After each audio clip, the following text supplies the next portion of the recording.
Pesantren Al-Qibtiyah Tegung Sempu, didirikan pada tahun 2008 oleh Kiai Haji Solehudin Nur dan Ibu Nyai Siti Maisaroh, dengan visi terwujudnya generasi yang mapan intelektual dan kokoh spiritual,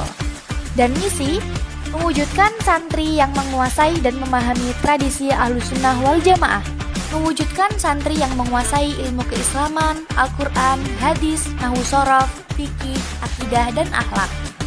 mewujudkan santri yang berkemampuan kemasyarakatan, jiwa mandiri, dan kepedulian sosial.